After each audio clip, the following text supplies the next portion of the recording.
Old school open world RPG as good as Skyrim, and yes, you can hunt dragons, also as challenging as Elden Ring, where the gameplay will literally test your limits, and in fact you should know that even the Witcher games were influenced by this game. If you know what I am going to say next, then my friend, you are the true hardcore RPG enjoyer. If not, you will be by the end of this video. A genre-defining game that made a strong mark in the history of RPGs set in a classic dark medieval fantasy world called Gothic. Game was developed by German studio ShuTastyBytes located in Essen. The studio was acquired in May 2019 by THQ Nordic, which now owns the Gothic series. The game may have been a bit more clunky than Morrowind, which came out around the same time, but it deserves to be recognized and at least be completed once because of how well the main story and old mechanics were implemented. I could never get used to the high combat of Morrowind as a child, and the same was true for Gothic. It took me some time to get used to both games, especially Gothic, where in the past we did not have support for pad controllers, which I now enjoy very much in that game thanks to the modifications from community. But why Gothic? Maybe you have already heard about THQ and their plans for Gothic remake. If not, then you should know that the company is planning to release it in the second half of 2024, and now is the best time to try this out. It's really worth it. The first game from 2001 introduces us to the political issues of Myrtana in Khorinis, one of the islands where the Mining Valley colony is located. The humans lose a war against the orcs, and this is why the king needs magical ore to make weapons and armor to continue the fight against them. Every criminal from burglars to thieves is sent to the colony to mine this precious resource. However, complications arise when a magical barrier, meant to enclose the colony, traps a much larger area, along with the 12 mages and the king forces. Chaos ensues and the convicts divide into the factions, and survival becomes the main goal. And to add to the problems, the only way in is through the barrier. But once inside, you can't get out unless you want to be electrocuted by lightning. King was forced to negotiate with convicts from the colony and trade the resources through the barrier for magical ore. And then after some time our main protagonist, a nameless hero, is sent to the colony for his crimes, where the story begins.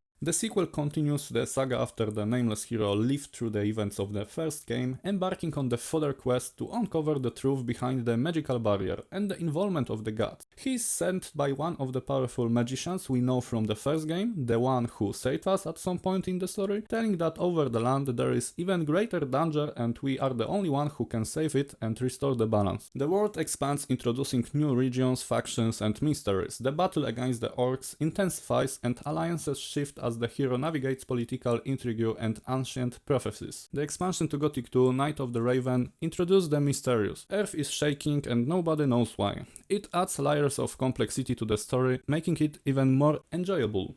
In the epic conclusion to the trilogy, the hero faces a war-torn world, the orcs have invaded and the land of Myrtana is even more in turmoil. Players must choose sides, forge alliances and determine the fate of the realm. The influence of the gods remains central and the hero's decisions shape the outcome. And that's about it for now, as I don't want to go into too much detail for the sake of spoilers and the overall experience if you feel like trying the game at this point. From the perspective of time, one thing is certain. Gothic's control system has always been a pain, and in order to enjoy the game, you have to accept this pain. In my case, after many hours in the game, as mentioned, the gamepad controller support helps a lot to enjoy this game at a completely different level, so I recommend you try it.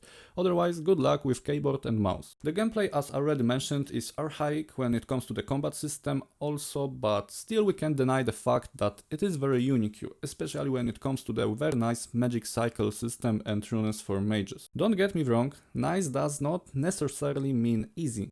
No matter what build you choose, the beginning is tricky for any character.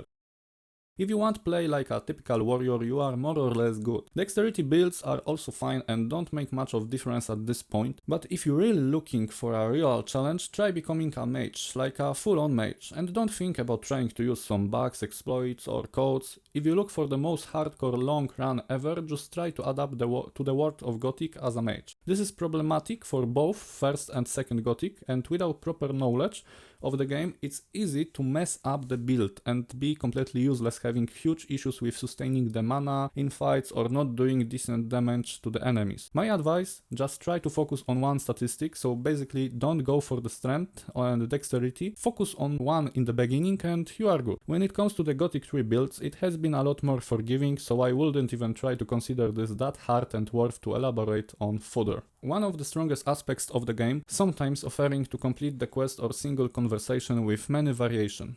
Another cool thing I really like about the gameplay is the guild system, which adds to the immersion. You start simply as a nobody and with overall process you become more important to the in-game world. Each guild is very characteristic and different from each other. The game offers main guilds and what we can categorize as smaller sub-guilds. Main guilds for the first Gothic are Old Camp, where Gomez rules here. His main vision is to control the colony and make a king their servant. New Camp, where we have mercenaries and water mages. They mainly want to make a bomb from magic ore and escape the barrier. And also Brotherhood of the Sleeper, the junkies.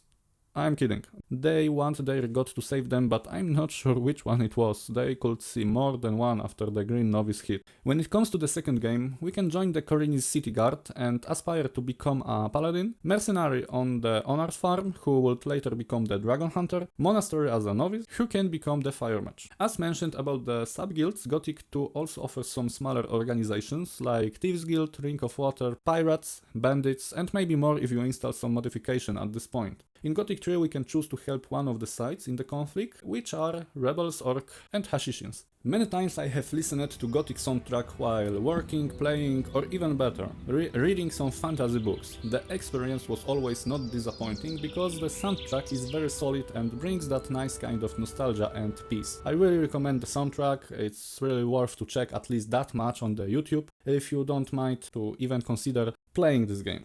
This is really worth mentioning, but the community for the game is amazing. So many years have passed and I still see some old faces. The true Colonia experience, I would say. But that's nice in this case. It's good to see that so many of you are still in good shape and have been around all this time. Keep it up, guys, and special thanks for all the great modification to this game's series. Speaking of which, it's hard to expect much from this title in terms of graphics, but even with this fact, graphics stays at a very unique level, and that's not all, because as you could hear, it's possible to install many modifications, including such mods as DirectX 11 and custom textures, what, in the end, result gives very immersive quality to the game, making it even more enjoyable and forgiving. Apart from bug fixes, graphical improvements and many others, remember that the modern community of Gothic is no joke. I would say, these guys are really serious and passionate about this. I can only imagine how many hours they spent to deliver many huge mods to this day, like Dark Mysteries, Golden Gate, Myrtana Chronicles, and many more for which I'm also sorry, but I simply haven't played them all. After many years of custom installations and manual modification of game files, the community made many attempts to streamline the process, which finally lead to some really interesting and cool tools like Union and Ninja, both of which allowed to maintain the libraries of modifications and install them with a click of a button, thus reducing a lot of pressure on the end user. A little later, I guess it was when THQ took over Gothic, Steam got the beta version of the game, which supports the Steam workshops, so modifications were even easier to get through the platform, which in my perspective was the easiest and coolest way to install the modifications, and this is also what I recommend you to do if you just want to test it quickly. I find it very convenient these days. I really hope that this video will attract the attention of many gamers, and if it's not for Gothic remake by THQ, then at least maybe the original old Gothic will get some deserved recognition along with the wonderful, well-aged community. Do not hesitate to leave a comment or like, every activity means a lot to me, even the negative ones, it always brings me joy. Thank you for watching, cheers!